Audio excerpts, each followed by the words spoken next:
learners.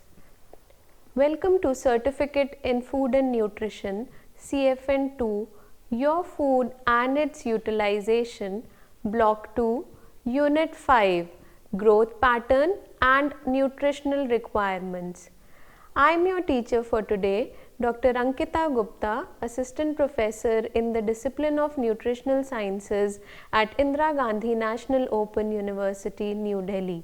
I will be taking you through the growth patterns and the nutritional requirements in infancy and childbirth in today's lecture.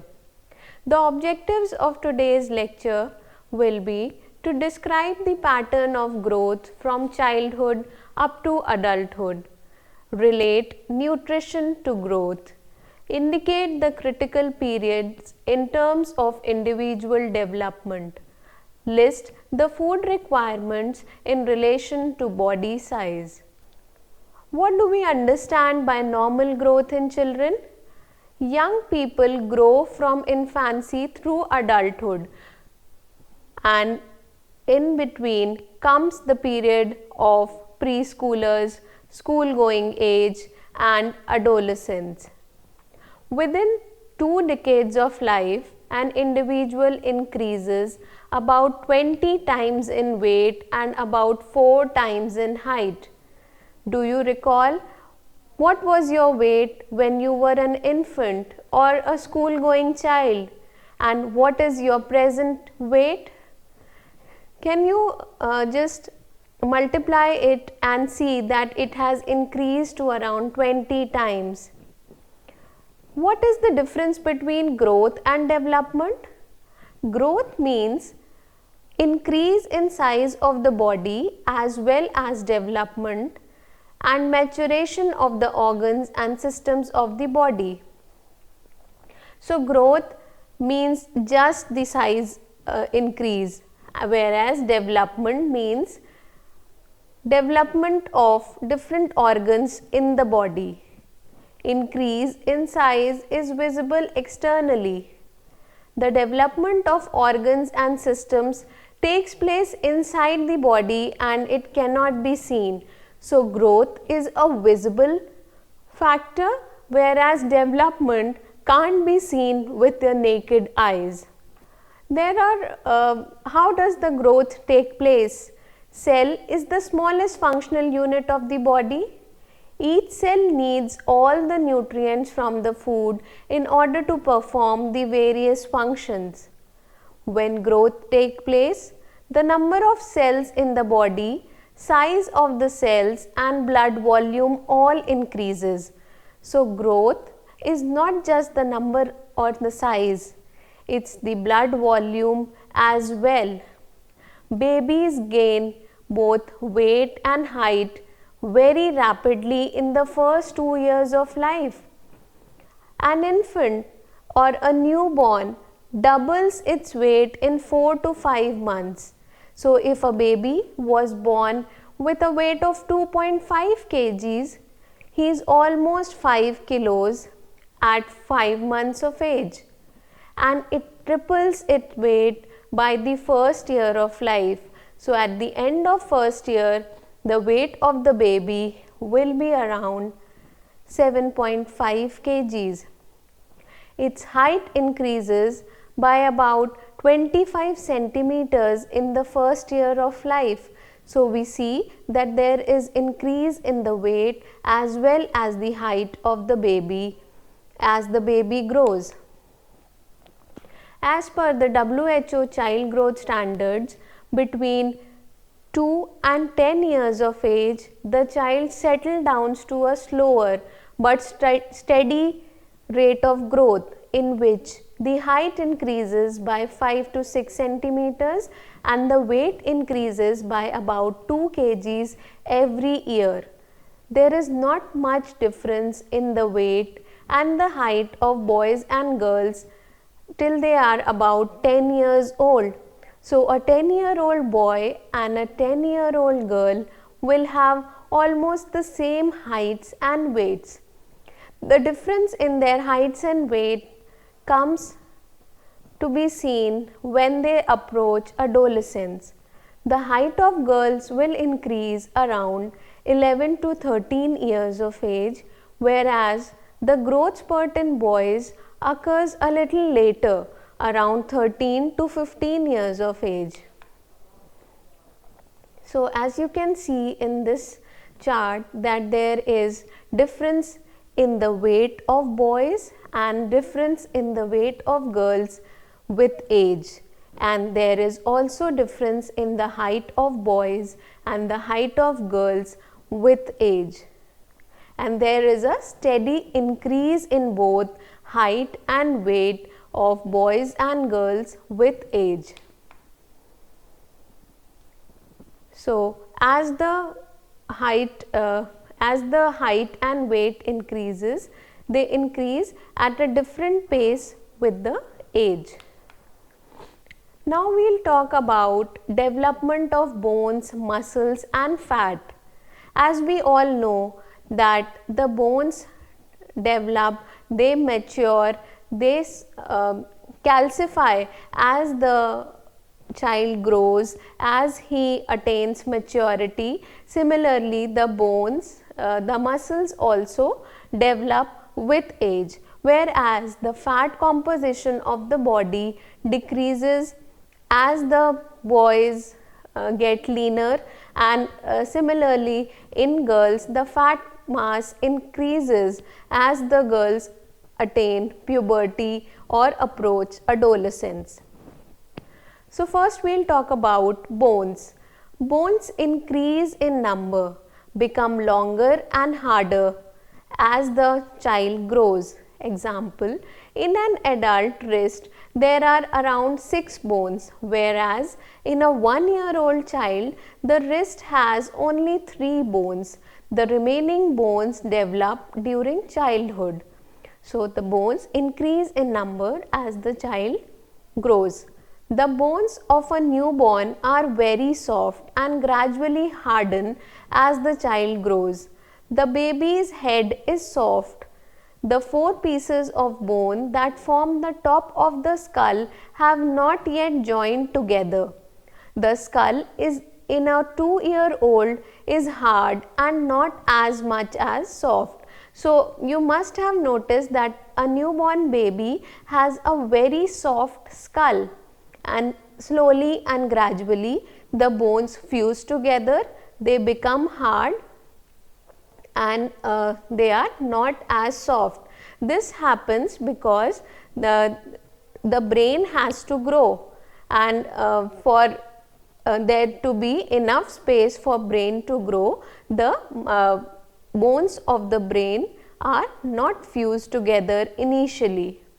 An infant can suck his toes or put his foot behind his head.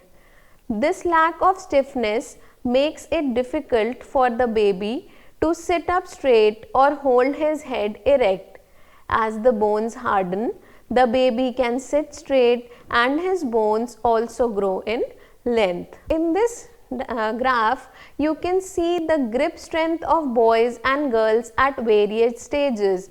The hand grip strength of boys and girls gets stronger over the years of childhood and adolescence, but boys show a much larger change, as you can see in the graph, particularly at puberty.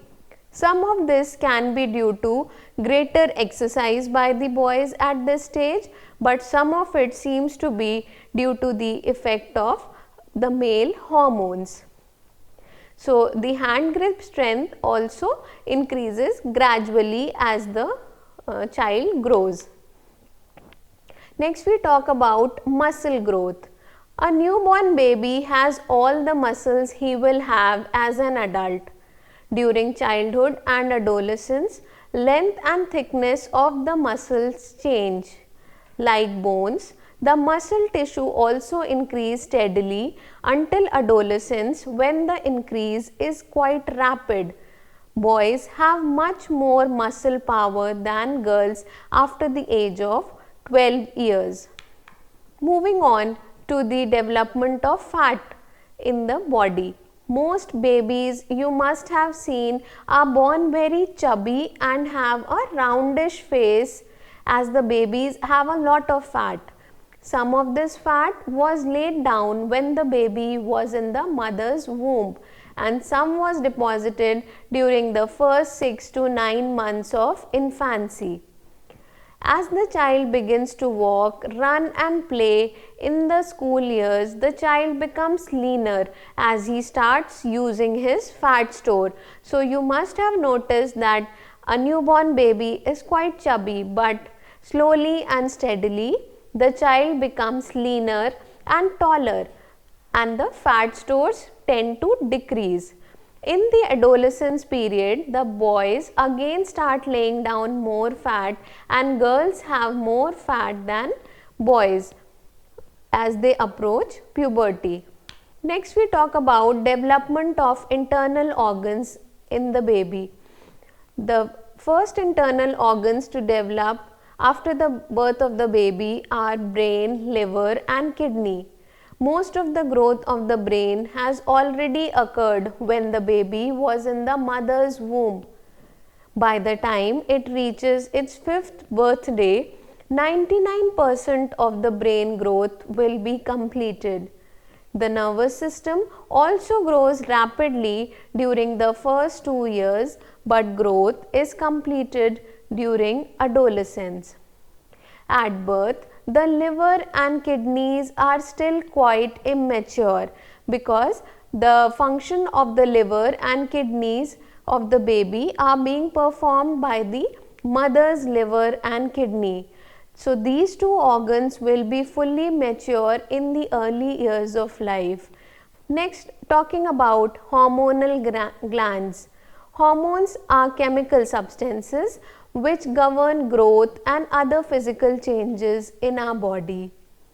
Thyroxine, which is present in the baby's body right from the 4th month of pregnancy, this hormone stimulates brain growth. It is a very important hormone and it helps in the development of the brain. Growth hormone is another hormone which is secreted by a gland at the base of the brain. This hormone governs the growth throughout childhood. So the gland which secretes the growth hormone is the pituitary gland, which is located below the brain, and it helps in growth throughout childhood. During adolescence, sex hormones are also secreted. Next, we talk about sexual maturation. In the teenage years, not only does one grow very rapidly in height and weight, bones and muscles, but other physical changes are also seen, bringing about sexual maturity. These changes can be majorly divided into two groups. First are the primary sex characteristics and the second are the secondary sex characteristics. So what are primary sex characteristics? These refer to the development of testes and penis in boys and uterus, ovaries and vagina in girls. In girls, menarche is the first menstrual period. It is the clear sign or the clear event which represents sexual maturity. Secondary sex characteristics refer to breast development, growth of pubic hairs, hair growth in the underarms, change in voice, etc. How can we measure growth? We can measure growth by using growth chart as a road to health. So these growth charts are available from the World Health Organization, WHO, or these are also available from your local health officials, and these are majorly based upon the recommendations of the World Health Organization. We can judge whether a child is growing well by comparing his height and weight with standards for height and weight for children. So these are the measurements done using growth charts. Other measurements such as mid-arm circumference, chest circumference and head circumference can also be used. but these are mostly used for malnourished children and not very useful for children after 5 years of age. We can plot the child's weight for age and height for age on growth chart. The new growth chart has 3 colored tracks: yellow, orange and green. I will be showing you the growth chart a little later. Children in the yellow area are termed as moderately underweight, while children in the orange area are termed as severely underweight, while children in the green track are above and termed as normal children. There are separate growth charts for boys and girls, pink for girls and blue for boys. So this is the growth chart for boys, and it is you can plot the weight for age of the child on this growth chart, and there are 3 clear areas: the green, yellow and the orange. So if the child lies in the orange area, he will be severely malnourished. If his weight for age lies in the yellow zone, he will be moderately malnourished or moderately underweight, and if his weight lies in the green zone, he will be normal weight and we don't need to do much into it. This is the growth chart for girls. Weight for age can be plotted on this chart, and similarly you can draw the conclusion for the girl child as well. Now we talk about critical periods of growth. There are 3 main periods in the child's life which are critical because intensive growth occurs at this time. These 3 periods are the prenatal period. So what is the prenatal period? It is the 9 months in the mother's womb. Then the second critical period is infancy, birth to first year of life. And the third critical period is adolescence, between 12 and 18 years.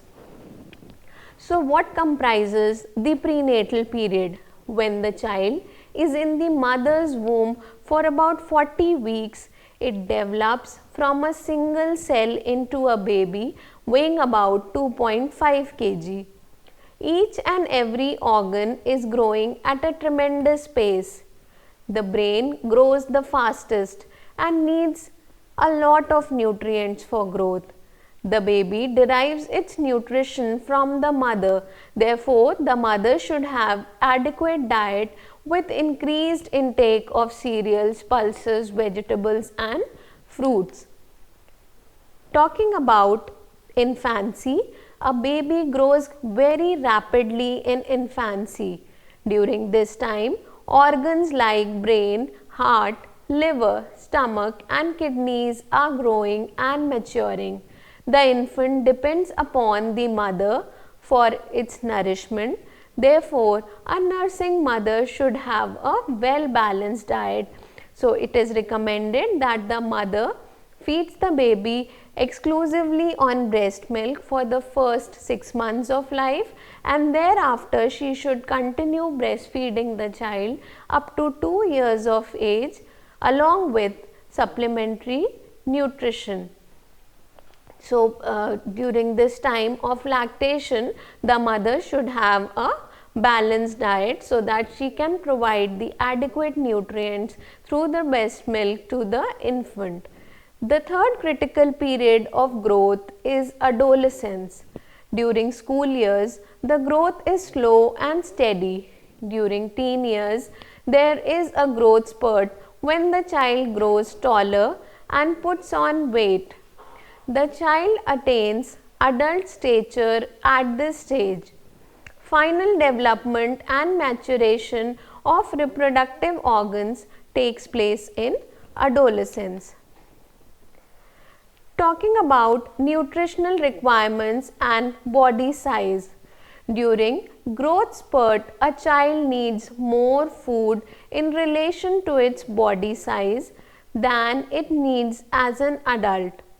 Since infants are fed mother's milk, the nursing mother needs to increase her intake of food groups from all the three food groups, the energy giving foods, the protective foods and the bodybuilding foods, to secrete adequate quantities of breast milk of normal nutrient composition and to maintain her own health. In the intervening years between infancy and adolescence, the child's food intake gradually increases as he grows. In adolescence, boys will grow more than girls and so their requirements are proportionately greater. Adolescent girls are at a greater physiological stress than boys as they have to prepare for motherhood. They need more cereals, pulses, meat, fish, egg, milk as well as vegetables and fruits, especially the protective ones. Once the growth spurt in adolescence is over, food's need decrease. In girls who were undernourished, it has been observed that menarche is delayed. Once an adolescent crosses his or her 18th birthday, the requirements will be same as that of an adult. So the requirements gradually increase but they become steady after attainment of adulthood. Now let us sum up today's lecture. Growth means increase in size as well as maturation of the whole body and its various organs. Throughout life, there are three intensive periods of growth: the prenatal period, infancy and adolescence. Children need more food when they are growing rapidly. Growth can be measured by taking child's height and weight, and we can use the WHO growth charts to calculate the growth, height versus weight or weight for age growth charts. Other measurements like head circumference, chest and mid-arm circumference can also be used. That's all for me for today. Thank you. Hope you all enjoyed today's session.